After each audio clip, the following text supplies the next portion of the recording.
청년 정치인의 시원한 시사토론 사이다 톡.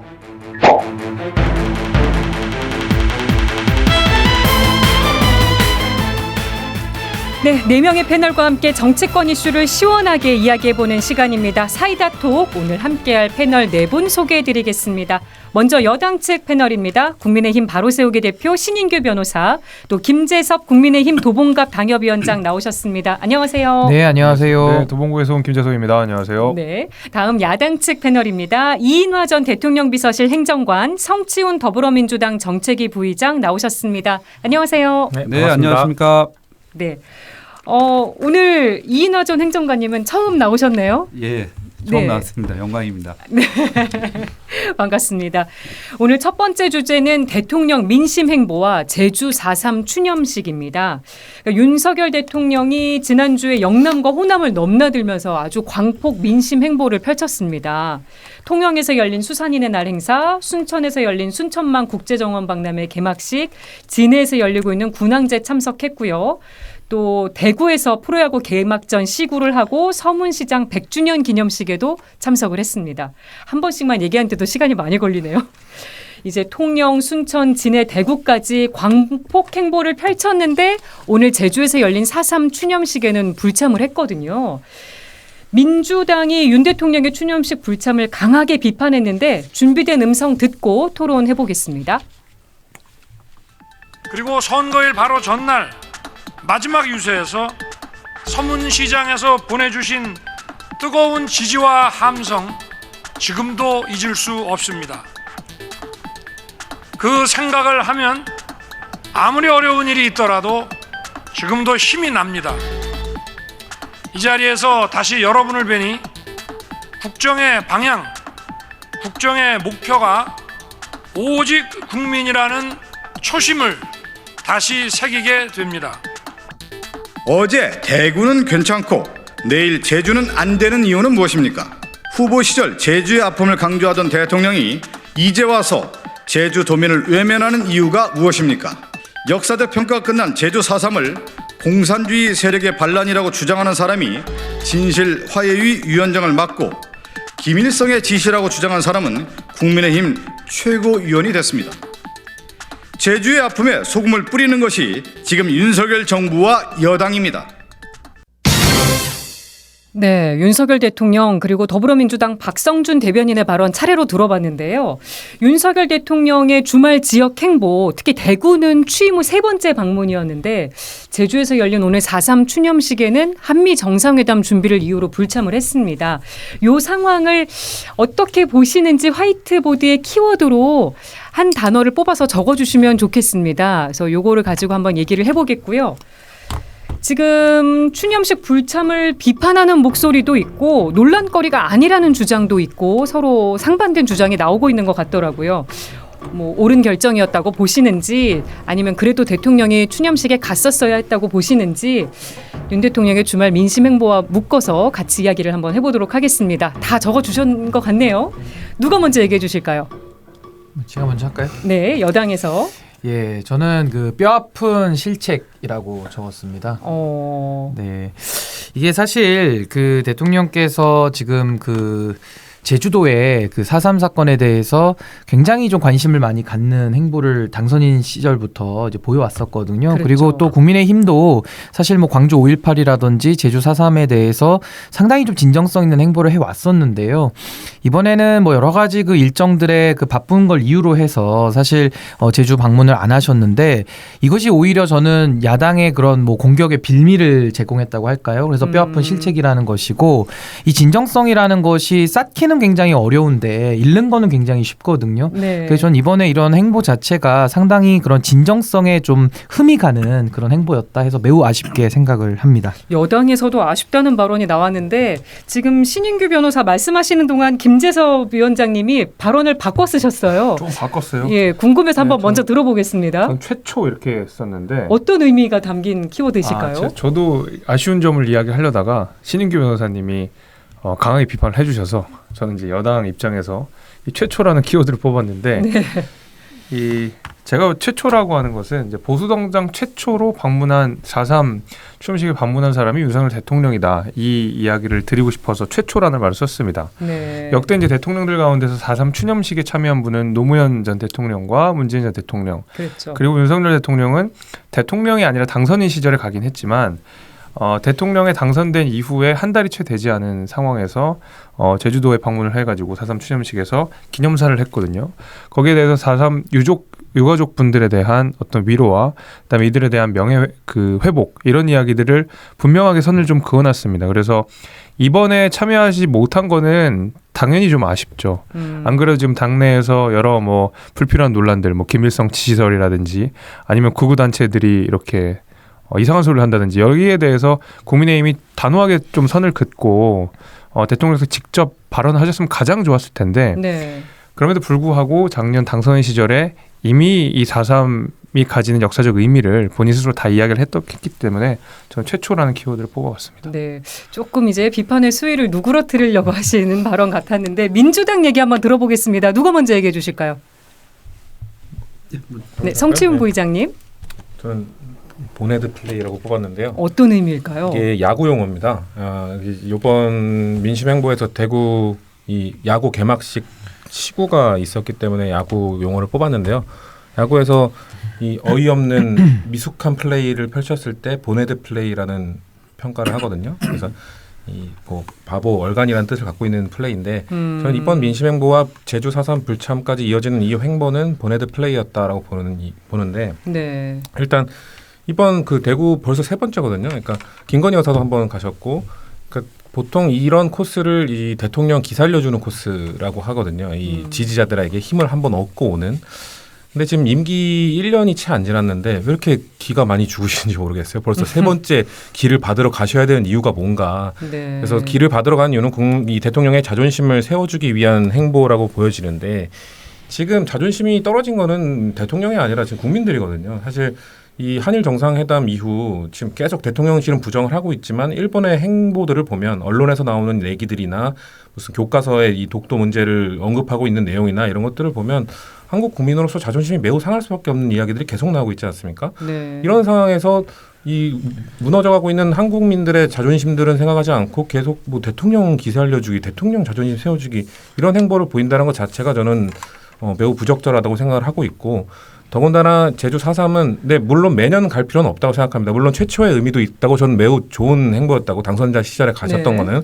근데 당선자 시절에 가셨다고 하더라도 진정성을 그 이후에 의심받으셨잖아요. 왜냐하면 아까 그 박성준 대변인이 그 음성을 통해 말한 그 김광동 진실과 화해 위원장 임명 자체가 이 제주 4.3에 대한 윤석열 대통령의 진정성을 의심할 수 있는 사건이었기 때문에 그 당선인이 아닌 대통령 신분으로 한 번 더 가서 나의 진정성이 있다라는 걸 보여줘야 됐다는 것과 그리고 태영호 최고원의 발언 때문에 지금 역시나 또 이 국민의힘 또 당대표도 안 가고 원내대표도 안 가지 않았습니까? 네. 더더욱 이 국민의힘 전체의 진정성까지 의심할 수 있는 상황이었으면 정치적, 정무적 판단을 통해서 참석을 했어야죠. 근데 네. 저는 아쉬운 거 안 갈 수도 있었는데 그 전후로 짰던 일정은 대통령 기살려주는 일정을 해놓고 안 간 요 이어지는 플레이가 매우 부적절한 플레이였다라고 봅니다. 네. 이인호 전 행정관님 어떻게 보셨어요? 예, 저는 타이밍이라는 키워드를 좀 말씀드리고 싶은데요. 저 앞에 세 분과 약간 조금 다른 맥락에서 좀 말씀을 드리면 이게 4.3 추념식과 관련해서 대통령께서 무조건 가셔야 되는 건 아니죠, 사실은. 네. 근데 좀 이번 행사에 당대표도 안 가시고 좀 약간 아쉬움이 많은 행사였는데요. 근데 그 4.3 추념식에 대통령께서 가신다는 것은 제주도민에 대한 뭔가 치유의 메시지 그리고 전 국민에 대한 좀 뭔가 통합의 메시지를 주는 겁니다. 근데 지금 바로 지금 타이밍이 이런 대통령의 행보와 메시지가 가장 필요할 때가 아닌가 이런 생각을 하고요. 네. 그리고 또 한일 정상회담 이후에 국민의 불신도 크고 여당 내 극우 일부 인사들에 대한 또 당내 비판도 많고 이럴 때 대통령에 가서 화합과 통합의 메시지를 내셔야 되지 않았나. 네. 그래서 약간 아주 좋은 타이밍과 기회를 놓친 게 아쉽다. 그래서 대통령 행사가 가지는 국민에 대한 대국민 메시지가 엄청 큰데 이런 정무적 판단이 좀 아쉬운 게 아니냐. 저는 이렇게 말씀드리고 싶습니다. 그렇지 않아도 한 가지 더 여쭤보고 싶은 게 문재인 정부 청와대에 계셨었잖아요. 대통령의 행사 참여가 어떻게 결정되는지 이것도 좀 말씀해 주시면 좋겠는데요. 이게 문재인 그 청와대 그 행사 관련한 그 프로토콜을 뭐 제가 구체적으로 말씀드리긴 좀 곤란한데요. 뭐 아시겠지만 대통령 일정은 여러 단계를 거칩니다. 먼저 그 소관 비서관실에서 행사에 대한 기획을 하고 네. 그것도 그 기획한 행사에 대한 여러 정무적 정책적 판단을 수차례 걸칩니다. 수차례 걸치고 또 맨 그 윗단에 또 여러 또 검토 거치고 그래서 정말 어려운고 복잡하고 다양한 과정을 거쳐서 결정이 되는데요.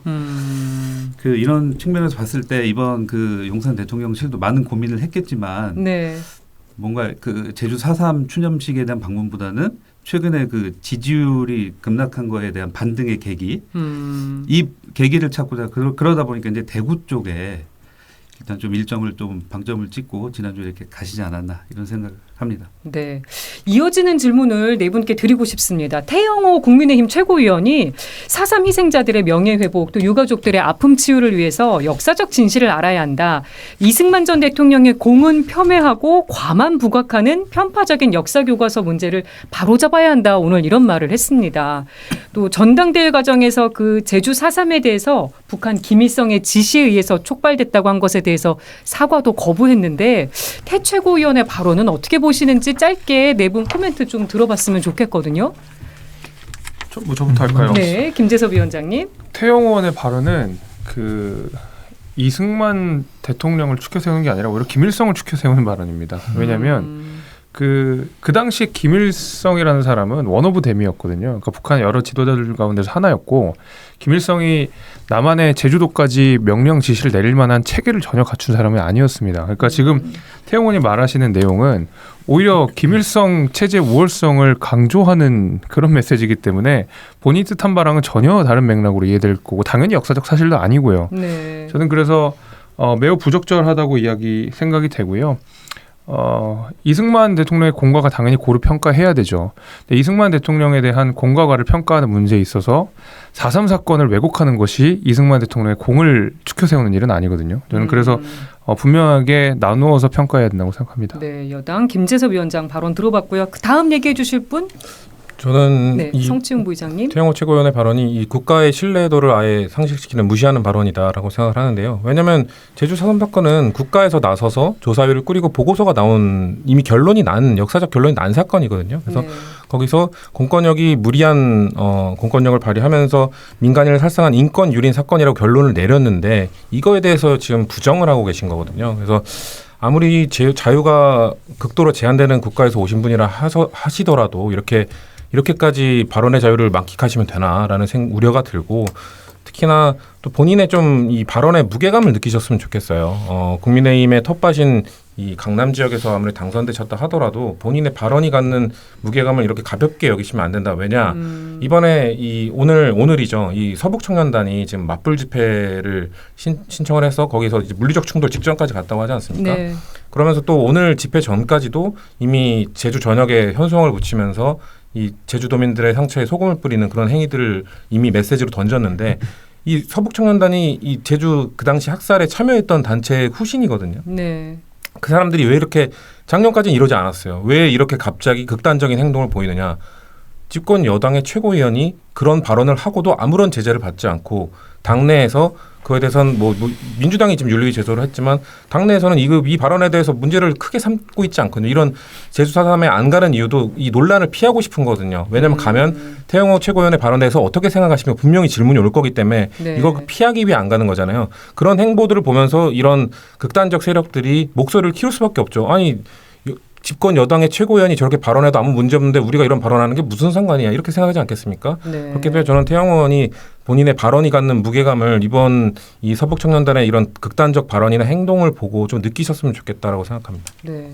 신윤규 변호사님 의견 어떠신지 궁금한데요. 예, 저는 사실 제주 4.3 사건에 대해서 법에는 이렇게 돼 있습니다. 1947년부터 48년까지 발생한 소요 사태 그리고 1954년 9월 22일까지 제주도에서 발생한 무력 충돌과 그 진압 과정에서 주민들이 희생당한 사건 이렇게 돼 있거든요. 이게 네. 법에 나오는 이야기입니다.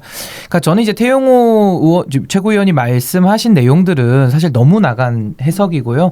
저는 당시의 상황을 우리가 돌이켜 보면 역사적으로 남한 정부에 대해서 그런 반대를 하는 이제 그런 세력들도 분명히 있었고요. 그걸 또 진압하는 과정에서 상당히 과잉 진압을 해서 많은 무고한 민간인들이 희생을 당한 게 핵심 아니겠습니까? 그렇다면은 뭐 당시에 이제 이승만 전 대통령이 뭐 여러 가지 자유민주주의를 지키기 위해서 했던 여러 가지 행동들을 분리해서 봐야지 결국은 그 제주도에서 무고한 시민들이 국가 권력에 의해서 어쨌든 죽어나갔다라는 그 팩트가 바뀌지는 않거든요. 그래서 저는 자꾸 이런 식으로 역사를 독점해서 어떤 한 면만을 부각시키려고 하는 이제 그런 움직임은 전 중단돼야 된다고 보고 그런 역사적 맥락은 역사가들에게 이제 맡기면 될 일이고 당시에 제주도에서 정말 많은 사람들이 실종되거나 다치거나 죽었거든요. 그러니까 여기에 대해서는 애도하고 또 그분들의 피해자들, 유족들이 지금도 엄연히 살아계시기 때문에 그분들한테 피해가 되는 얘기들은 전 삼가야 된다. 저는 이렇게 생각을 합니다. 아까 성추윤 부의장님이 당내 뭐 발언이나 징계가 필요하지 않을까 그 얘기도 하셨는데 이건 어떻게 생각하세요? 뭐 저는 이제 징계에 대해서 사실 이제 국민의힘이 상당히 범위를 넓혀놨거든요. 그러니까 전례와의 그런 뭐 형평성 문제로 본다면은 뭐 다 징계해야 됩니다. 사실 뭐 사자성어만 써도 징계를 하는 당으로 지금 전락이 됐기 때문에 그러나 이제 그거는 뭐 너무 과거의 징계가 좀 잘못된 거라고 봅니다만은 이런 식의 뭐 예를 들면 망언들 있지 않습니까? 저는 그런 부분에 대해서는 좀 분명하게 당 차원에서도 선을 긋는 저는 필요성은 있다고 봅니다. 그래서 뭐 태영호 의원 최고위원의 말이라든지 아니면 김재원 수석 최고위원의 이런 발언들에 대해서는 좀 명백하게 좀 경종을 울릴 필요가 있다 이렇게 생각을 합니다. 네, 이인화 전 행정관은 어떻게 보셨습니까? 예, 저도 그 발언을 듣고 되게 충격을 받았는데요. 일단 이분이 대한민국 정치에 대한 좀 이해의 문제 그리고 소신과 정무적 판단에 대한 그 구분에서 좀 혼란이 있지 않으셨나. 집권여당 최고위원의 말 한마디가 가지는 무게가 얼마나 큰지에 대한 고민이 굉장히 부족했다. 사실 그 아시겠지만 4.3 트라우마는 제주도민들이 현재도 겪고 있는 그 진행형인 그 트라우마거든요. 근데 이런 상황에서 이 같이 아픔에 공감하기 위한 노력도 안 하고 오히려 그 상처에 소금을 뿌리는 그 이런 정치는 반드시 근절이 돼야 되는데 집권 여당의 최고위원이란 분께서 이런 또 망언과 함께 제주도민에게 상처를 줬다 하는 거는 국민의힘 차원에서도 뭐 징계까지는 모르겠지만 오늘 책임 있는 뭔가 나와야 되지 않을까 이런 생각을 합니다. 네. 여기까지 들어보고요. 다음 주제로 한번 넘어가 보겠습니다. 오늘부터 국회 대정부 질문이 시작이 됐는데요. 대일 외교 성과 등을 놓고 오늘 여야가 아주 치열한 공방을 벌였습니다. 여기서 뭐 한일 정상회담 성과, 후쿠시마 오염수 방류 문제 등이 거론이 됐는데 그중에서도 후쿠시마 오염수 이 방류 논란 어떻게 보시는지 각자 화이트보드에 키워드를 좀 적어주시면 좋겠습니다. 이걸 가지고 의견을 좀 들어봤으면 좋겠는데요. 지금 민주당 일부 의원들은 관련 문제를 직접 확인하겠다. 6일부터 후쿠시마를 방문하겠다고 밝힌 상태죠. 국민의힘은 괴담 유포에 불과하다 이런 입장인데 여야의 공방 어떻게 보고 계신지 여당 쪽에서 키워드 먼저 쓰셨으니까 한번 들어볼게요. 이번에 김재섭 위원장님 먼저 얘기해 주실까요? 저는 기우제라고 했습니다. 민주당이 지금 기우제 지내고 있다라는 의미에서 이제 기우제인데 민주당은 이번 한일 협정에 대해서 답을 정해놓은 것 같아요. 무조건 윤석열 대통령이 잘못했다. 이 답을 정해놓고 다 보는 것 같거든요. 후쿠시마 오염수 관련돼서 국민 우려가 대단히 큽니다. 그거야 뭐 모든 국민들이 다 동일하실 내용이라고 생각하는데 일본이 마음먹고 대한민국이 막는다고 후쿠시마 오염수가 방류될 게 안 되고 안 될 게 되고 이러지 않습니다. IAEA에서 11개국이 참여한 가운데서 그 가운데 충분한 토론과 어떤 뭐 사후 영향 이런 것들을 종합적으로 평가한 이후에 결정되는 거기 때문에 당장 양국이 만나서 그냥 합시다 해서 되는 부분이 전혀 아니거든요. 근데 민주당은 윤석열 대통령이 무조건 대한민국에 불리한 외교 협상을 가지고 왔다라는 태도로 딱 전제를 깔아놓고 잘못이 나올 때까지 계속 기우제 지내듯이 제사를 지내고 있는 거라고 생각하는데 가장 대표적인 예로 어떤 일본과의 아무런 협의도 없이 지금 당장 후쿠시마에 방문하겠다는 야당 의원들의 태도가 그렇습니다. 앞서 말씀드린 대로 후쿠시마 오염수 방류가 야당 의원들 3명이 간다고 해서 해결되고 안 해결되고 그럴 문제는 아니거든요. 오히려 그간 많은 비판을 받아왔음에도 불구하고 윤석열 대통령이 일본과 협상을 통해서 어떤 외교적 결과물들을 가져왔는데 그걸 완전히 다 그 망쳐버리는 결과가 될 수 있어요. 왜냐하면 일본은 4월에 지금 통일 지방선거가 남아있는 상황이거든요.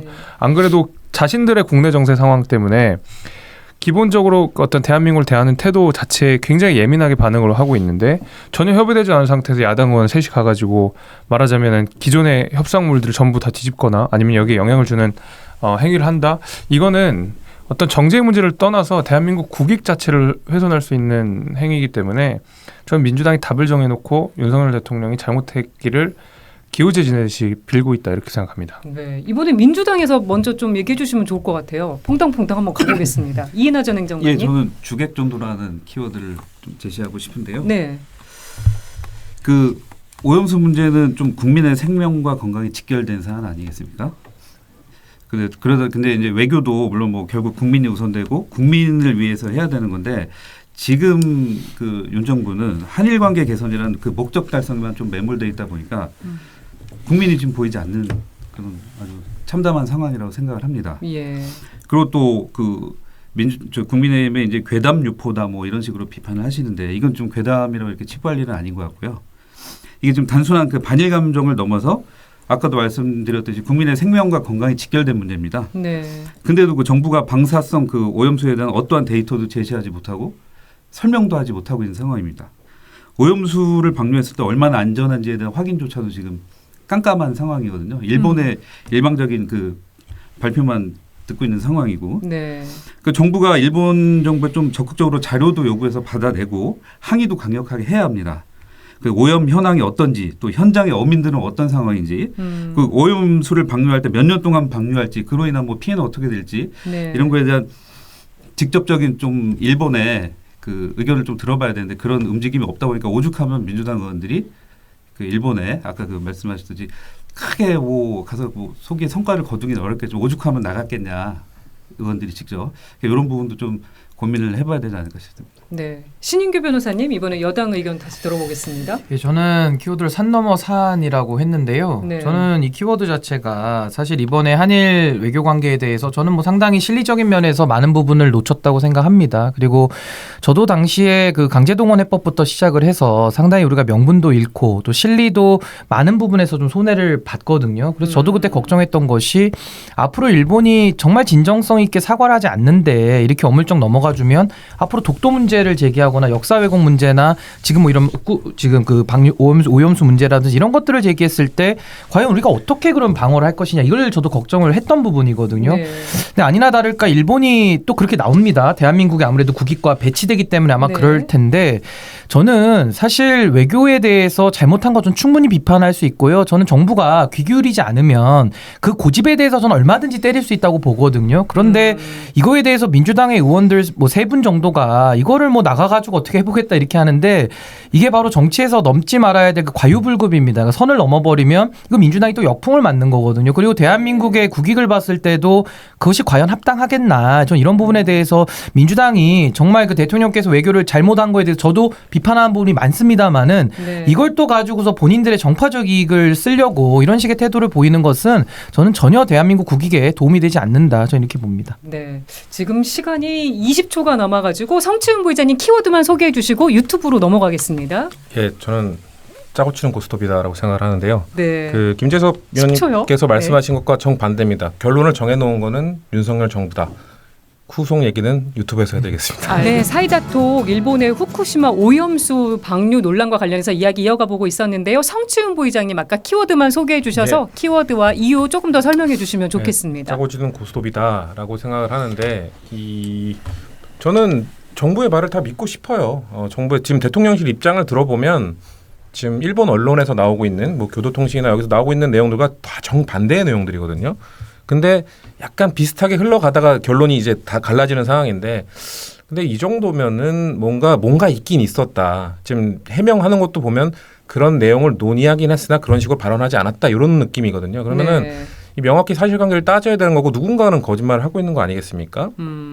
그런 상황이기 때문에 저는 일단은 처음에 이 한일 정상회 갔다 온 직후에 이런 문제제기가 됐을 때 흘러나오기 시작했을 때는 그래도 최대한 정부 입장을 들어보고 왜냐하면 우리의 정부 아닙니까? 그래서 믿어줘야 된다는 생각이었는데 일본 언론이 점점 선을 넘기 시작을 했고 또 독도 문제도 분명히 우리가 단호하게 아니라고 얘기한 적 없다고 했는데 이제 교과서 문제도 저렇게 튀어나오는 거 보면은 분명 뭔가 있었다는 느낌이 들고 더군다나 이 짜고 치는 고스톱인데 판을 짰는데 우리가 뭐 독박, 뭐 피박 다 쓰는 걸로 지금 짜고 있는 게 아니란가는 생각이 들 정도로 불리한 판을 짜고 왔다. 네. 저는 이 의문이 물음표에서 느낌표로 딱 펴지는 순간이 언제였냐면 정진석 의원이 지금 그 거기에 배석을 해서 네. 그거에 대해서 오히려 해명을 글을 올렸잖아요. 저는 김재섭 최고께서 그 얘기를 언급하셨는데 IAEA 그러니까 국민을 설득해 나가는 가겠다라고 한 게 일본 언론에서 나온 거고 지금 정진석 의원이 얘기한 거는 IAEA의 결과를 보고 객관적이고 과학적인 결과를 보고 약간 생각하자 이런 느낌이었단 말이죠. 네. 저는 저는 그게 어떻게 국제원자력기구의 이런 분석 결과가 100% 객관적이라고 과학적이라고 믿을 수는 없거든요. 왜냐하면 당연히 이미 이 오염수에 대해서 방류하는 거에서 지지를 한 단체고 지금 검증을 하고 그쪽이야말로 답을 정해놓고 지금 검증을 하고 있는 걸로 의심을 사고 있는 상황이기 때문에 우리가 피해를 볼 수 우리 국민들이 피해를 볼 수 있다면 그런 결과가 나오더라도 끝까지 의심하고 끝까지 검증을 요구하겠다라고 해야 되는데 네. 전진석 의원이 그거 보고 얘기하자는 식으로 얘기했다는 것 자체가 저는 이미 시나리오를 짰구나. 여기 IAEA 발표 나오면 그걸 근거로 너무 걱정하지 마십시오라고 국민들을 설득하겠다고 얘기한 게 아닌가라는 합리적 의심을 할 수밖에 없어요. 왜 그런 의심을 할 수밖에 없느냐. 지금 누군가가 거짓말을 하고 있다면 그 대통령실의 반응은 입장은 태도는 행동은 일본을 향해야 돼요. 일본 언론에 대한 비판을 하고 일본 정부에 대해서 이거 우리가 정상회담 미래를 보고 잘했는데 자꾸 언론에서 왜곡하는 거에 대해서 지금 바로 잡아야 되는 거 아닙니까? 국제 정식적인 항의를 해야죠. 근데 지금 대통령실의 입장 전부 일본이 아닌 전부 국내 정당, 우리 야당 그리고 언론 이런 의문을 제기하는 이런 세력들에 대해서만 계속 입장이 나오고 있거든요. 이거 봤을 때 이걸 보면 왜 일본에 대해서 정식 항의를 못 하느냐. 저는 이 대통령실이 일본에 대한 정식 항의를 제대로 강력하게 할 때까지는 이 물음표를 지을 수 없다라고 생각합니다. 네, 지금 말씀해 주신 거에 연장선상이긴 한데요. 다음 질문은 그렇다면 어떤 대책이 필요하다고 보시는지 대통령실이 후쿠시마산 수산물 수입 금지 조치를 유지한다는 방침을 재확인은 했습니다. 근데 일본 언론은 다른 보도를 내고 있고 국민들은 좀 불안감이 여전한 상황이거든요. 이런 상황에서 어떤 대책이 필요하다고 보시는지 제가 먼저 네, 김재섭 가보겠습니다. 위원장님. 앞서 이제 말씀한 내용을 조금 보태서 말씀을 더 드릴게요. 그렇다고 하더라도 그 말에 100% 동의하더라도 민주당은 셋이 가면 뭐가 달라지나요? 저는 그 안 좋은 그 상황이 있다면 그걸 더 악화시키는 것밖에 안 되거든요. 네. 저는 그래서 야당 의원 셋이 간 거는 그냥 본인들의 자신의 정치적 이익을 위해서 간 것 같아요. 장날에 장소듯이 그분들은 그렇게 간 거고요. 그다음에 일본의 그 국내 정세 상황들을 보게 되면 우리가 기시다 내각이라고 하지만 사실은 그 안에 전부 기시다가 총리로 있는 아베 내각이거든요. 근데 아베 내각의 특징이라고 한다 그러면 기본적으로 굉장히 극우적인 성향을 가지고 있습니다.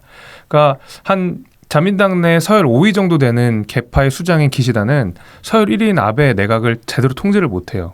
저희 아까 국민의힘 태용 의원 발언 얘기했지만 그 기시다 내각에서도 그 극우 성향을 가진 내각 구성원들이 그냥 자기가 하고 싶은 말들을 막 하거든요. 이거 통제를 기시다가 못합니다. 당연히 그 발언은 일본 언론 보도를 통해서 나가게 되는 거고 이게 이제 일본 국내 정세 상황에 이런 면이 있다는 사실을 안 이후에 4월에 있을 통일지방선거 때문에 국내 정세용으로 계속 혐한 정서를 조장하고 우리가 이만큼 대한민국한테 따냈다 이 얘기를 자기네들끼리 거짓말을 하든 아니면 뭔가 과대 포장을 해서 이야기하든 계속 이게 이제 반복이 될 겁니다. 근데 대한민국 정부가 여기 일일이 대응할 필요가 없거든요. 사실도 아니거니와 특히 독도 문제 같은 경우에는 어차피 저희가 실효지배를 하고 있는 상황이라서 이걸 그 국제사법재판소로 가지고 가가지고 일본과 대한민국이 동등한 자격에서 논하는 것 자체가 일본이 좋아하는 시나리오예요. 그래서 네. 대한민국 정부가 여기 일일이 대응할 필요도 없고 일본의 어떤 가짜 보도에 대해서는 가짜 보도를 흘러나가게 냅두면 되는 거고 다만 여기에 대해서 국민들이 의심하는 부분이 있거나 좀 걱정하는 부분이 있다 그러면 대통령실 여기에 대해서는 좀 분명하게 해명할 필요는 있겠죠. 네, 그렇게 보시는군요. 그 다음 얘기해 주실 분이요. 이낙연 행정관님. 예. 네. 저는 짧게 말씀드리겠습니다. 일단 방류는 무조건 막아야 한다고 생각을 합니다. 수단과 방법을 가리지 않고 예. 일단 우리가 할 수 있는 방법이 국제적으로 국제해양재판소에 제소하는 방법이 있고 그리고 또 가처분 신청하는 그런 방법도 있고 뭔가 이렇게 구체적 행동이 있어야지 지금 계속 말로만 정부가 어떤 액션이 없이 말로만 우리는 그 후쿠시마 수산물 수입 금지 유지한다. 말로만 하지 행동을 보여주지 않다 보니까 이 오해가 계속 증폭이 되는 이런 상황이 반복되고 있는 거라 보고요. 네. 실제 문재인 정부 때 그 후쿠시마산 그 농수산물 그 수입 금지 관련해서 WTO에 제소를 해서 승소를 했던 경험이 있습니다. 그래서 뭔가 과거에 그런 그 사례를 좀 비춰보고 실제 좀 책임 있는 행동에 나서야지 국민들의 그 의혹이 조금이라도 풀리지 않을까 이런 생각을 합니다. 실질적인 조치가 필요하다. 예.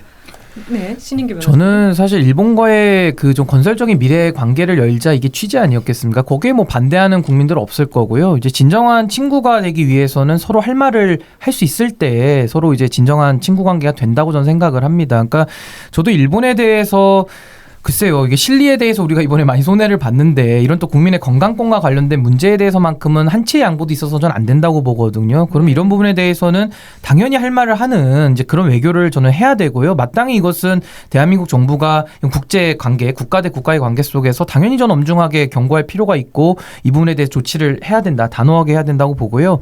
다만 아쉬운 것은 국내 정치적으로 좀 이런 한일 관계에 대해서 다소 미흡한 부분이 있더라도 어떠한 우리 국민들이 다 지금 정보를 알고 있는 게 아니지 않습니까? 그렇다면 지도자들 급에서만큼이라도 어떠한 이유 때문에 이런 결단을 할 수밖에 없었다라는 부분을 잘 설명을 해야 됩니다. 그리고 납득을 시켜야 되고 그것이 정치거든요. 그런데 지금은 국내 정치적으로 이 외교 사안에 대해서 아무런 이야기를 안 하고 있기 때문에 오히려 더 많은 설들이 더 나오면서 오히려 더 정부를 힘들게 하고 있다. 그래서 저는 이런 소통의 노력을 좀 더 강화할 필요가 있다. 그 대상은 당연히 민주당이 포함이 되는 것이고요. 민주당뿐만 아니라 국민 전체에게 좀 납득할 수 있도록 좀 그런 조치를 해야 된다 이렇게 봅니다. 네. 마지막으로 성치훈 부의장님 의견 들어볼까요? 저도 신인규 대표님 말씀하신 게 포인트라고 보는데요. 그러니까 이런 한일 정상회담과 같이 민감한 주제를 다루는 정상회담이 끝나고 나면 정부 여당이 와서 야당에게 친절히 설명을 해줘야 돼요. 그러니까 이게 예전에는 있었던 문화고 그 민감한 문제는 뭐 비공식으로 얘기를 하든 전달을 하든 브리핑을 해줘야 되는 거거든요. 그래서 민감한 얘기가 뭐가 있었고 이런 얘기는 좀 밖으로 나가는 걸 조심해달라 이런 그 당부까지 하면서 전달해줘야 되는데 지금 너무 전국이 경색되어 있고 그리고 또 윤석열 정부의 특징이 윤석열 대통령께서 지금 정치권을 너무 불신하고 계시고 심지어 여당도 그렇게 크게 신뢰하지 않는 모습을 보이시고 있기 때문에 이런 소통의 부재가 너무 크다. 그래서 근원적 문제는 저는 거기서 발생했다고 보고요. 제가 볼 때도 저는 김재섭 위원장님 말씀하신 민주당 의원들이 지금 방문하는 게 과연 실효가 있을까라는 거에서는 저도 의문이 있어요. 의구심이 아직 있는데 그런 문제가 발생한 기저에는 방금 말한 이 소통이 부족했다, 브리핑이 부족했다. 왜냐하면 이 정보에서 아무래도 소외될 수밖에 없는 야당 그리고 문제 제기를 할 수밖에 없는 야당에 대해서 비공식으로라도 얘기를 해줬다면 이렇게까지 발전되진 않았을 거라고 보고요. 이 문제를 더 심각하게 받아들여야 되는 이유는 이번에 방류하려고 하고 있는 130만 톤이 이제 끝이 아니라 시작이라는 거거든요. 이제 이번에 방류를 시작하면 30년 동안 계속해서 그 정도에 계속해서 방류를 할 거란 말이죠. 그리고 그 부작용이 나타나는 거는 지금 세대가 아닐 거예요. 지금 결정한 세대가 아니라 미래 세대가 피해를 보게 될 건데 그렇기 때문에 더더욱이 미래 세대의 안전을 위해서라면 이거에 대해서 조금 더 좀 이런 문제는 좀 과할 정도로 적극적으로 대응해야 된다. 그런 모습이 부족하기 때문에 너무 미온적이기 때문에 야당의 입장에선 계속 물음표를 제시할 수밖에 없죠. 네. 저희 양곡관리법 얘기까지만 오늘 진행을 한번 해보겠습니다. 내일 경제 분야 대정부 질문에서는 양곡관리법 이 얘기가 아마 많이 거론이 될 것 같아요. 그래서 저희가 준비된 음성 듣고 이야기해보겠습니다. 실패가 예정된 길로 정부는 차마 갈 수 없습니다. 농업의 미래를 지키기 위해 양곡관리법 개정안 제2요구를 대통령께 건의하고자 합니다. 시장에서 어느 정도 소화하느냐와 관계없이 무조건 정부가 매입해주는 이런 식의 그 양곡관리법은 농민에게도 도움이 되지를 않고. 네, 한덕수 총리와 윤석열 대통령 발언 차례로 들어봤는데요. 쌀 초과 생산량을 정부가 의무로 매입하는 양곡관리법 개정안, 지금 윤석열 대통령 내일 거부권 행사가 사실상 초읽기에 들어갔다는 분석입니다. 현재 상황에 대한 견해 각자 화이트보드에 키워드를 하나씩 적어주시면 좋겠습니다. 어떻게 보시는지 궁금하네요. 네, 정부가 양곡관리법을 어떻게 해야 된다고 보시는지까지 한번 같이 의견을 들어보도록 하겠습니다. 네. 민주당 먼저 할까요? 네, 민주당 먼저. 민주당이 처리를 했으니까요. 성치훈 부의장님 얘기 먼저 들어볼까요? 네, 저는 일단 무능 아니면 왜곡이다. 그러니까 그 이번에 한 총리께서 담화를 발표하신 내용 보면은 그 비판의 포인트가 잘못돼 있어요. 그러니까 지금 그러니까 민주당이 처음에 원안을 냈고 이걸 통과시키면서 수정을 했거든요. 근데 지금 비판하는 포인트를 보면 원안에 대한 내용이 담겨 있거든요.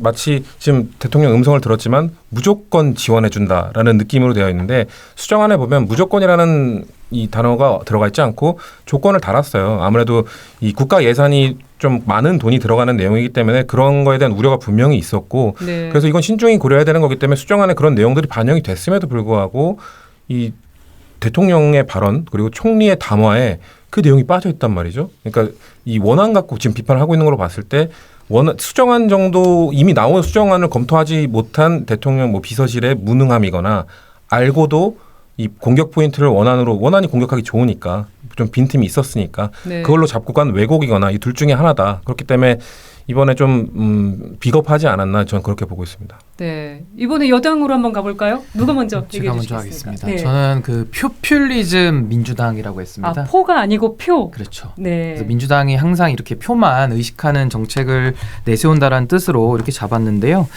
저는 그 뭐 지금 성춘 부의장님 말씀하신 대로 뭐 일부의 조건을 달았다고 합니다만은 그래도 그 취지에 대해서는 결국 국가가 그 남아도는 쌀에 대해서 결국은 사주는 거 아니겠습니까? 그렇다면 저는 어떤 의문이 일단 드냐면은 아니 쌀이 남아돈다 그러면 남아도는 이유가 있지 않겠습니까? 네. 왜 남아돌까요? 저도 요즘 밥을 세 끼 다 안 먹거든요. 한 끼는 빵 먹어요. 그리고 한 끼 정도 밥 먹는지 이런 추세인데 이렇게 국민들의 식습관이 지금 변화되고 있는 겁니다. 그럼 여기에 대해서 우리가 그런 국민들의 상황을 고려하지 않고 그럼 계속 쌀에 대해서는 생산해서 국가가 계속 사줘야 됩니까?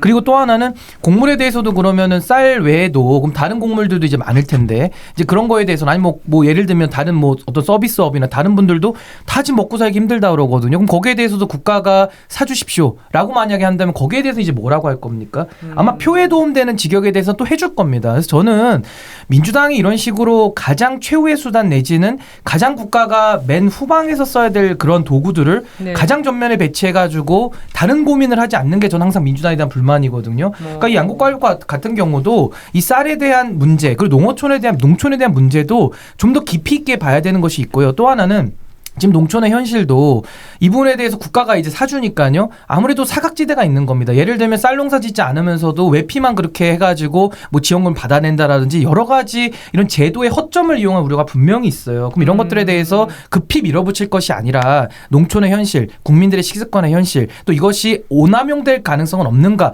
이런 것들을 꼼꼼히 따져야 되는데 이런 고민 없이 무조건 하겠다. 그리고 의석이 많으니까 밀어붙이겠다. 저는 여기에 대해서는 전 대통령께서 무조건 이거 거부권 행사해서 저는 막아야 된다 이렇게 생각합니다. 포퓰리즘. 이번에 이인하 전 행정관님 야당으로 한번 또 다시 가보겠습니다.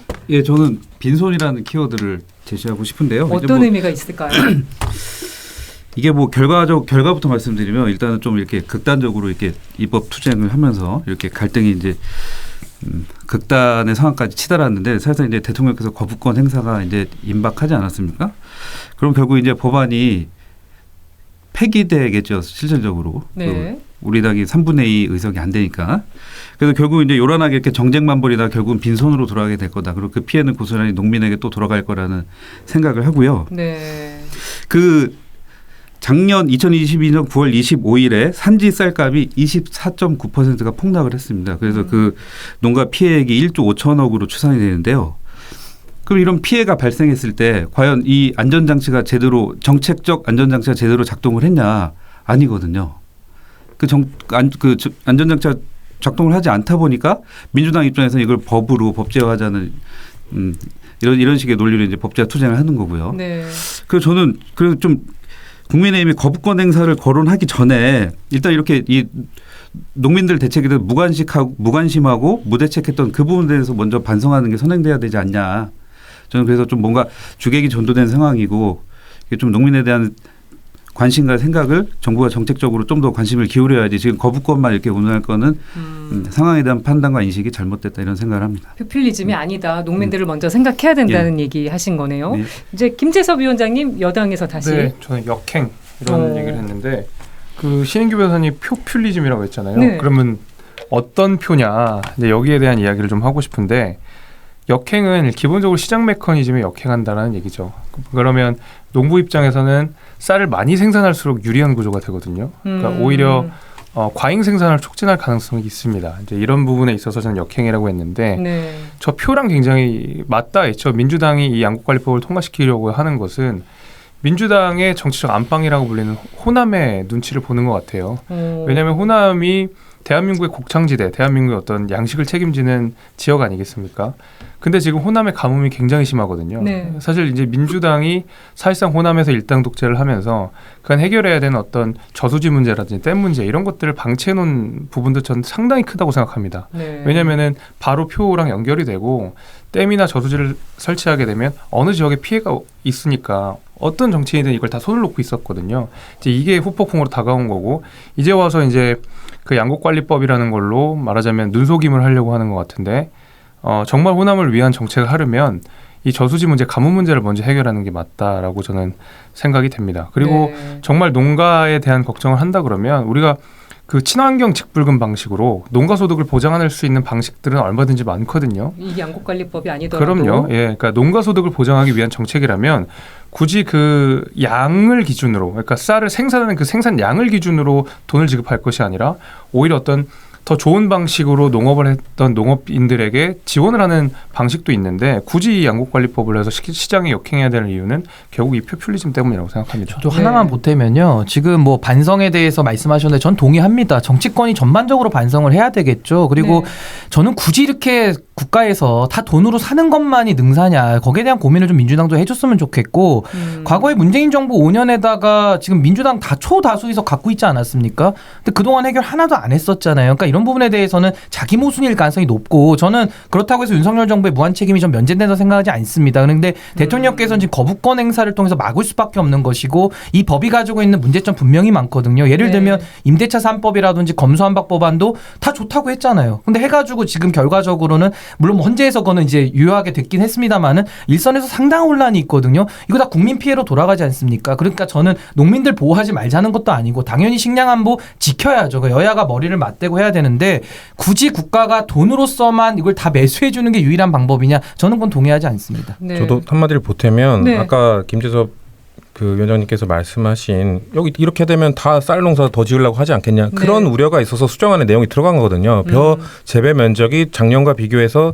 늘어났을 경우에는 초과 생산량을 매입하지 않는다라는 조건이 들어간 거거든요. 그러니까 이런 식으로 정책에 대한 우려를 수정하면서 고쳐 나가야죠. 왜냐하면 이 농민들 아까 말씀하셨지만 이 작년에 쌀값 폭락으로 해서 피해를 본 농민들에 대해서 국가가 이럴 때 뭔가 해줘야 되는 거 아닙니까? 안전망을 구축해줘야 되는 거 아닙니까? 근데 말씀하신 저런 두 분께서 말씀하신 대로 그런 수정안을 논의해가는 과정이 진행이 된다면 전 매우 바람직할 거라고 생각해요. 근데 아까 초반에 말씀드린 것처럼 한덕수 총리는 지금 사실을 왜곡하는 발언을 통해 그 민주당을 좀 몰아붙이고 있고 이런 식의 그 담화문은 대화를 해서 좀 더 좋은 수정안을 만들자는 게 아니라 민주당을 그냥 그 정쟁의 대상으로 취급한다는 거거든요. 전 그게 잘못됐다는 거지. 저는 우려에 대한 목소리 당연히 인정해야 되고요. 수정을 더 해야 된다면 당연히 해야 되고요. 왜냐하면 국가 예산이 들어가니까요. 국민 세금을 쓰는 문제니까요. 그래서 그 수정하자는 목소리 전혀 반대하지 않고 그런 거를 좀 발전적으로 할 수 있으면 좋겠다라는 말씀을 드리는 겁니다. 네, 양곡관리법에 대한 얘기까지 나눠봤습니다. 과연 누가 더 농민을 생각하는 걸까? 청취자들이 판단을 해주셔야 될 것 같네요. 사이다톡 오늘 여기까지 이야기 나눠보도록 하겠습니다. 네 분 오늘 말씀 고맙습니다. 네, 고맙습니다. 감사합니다.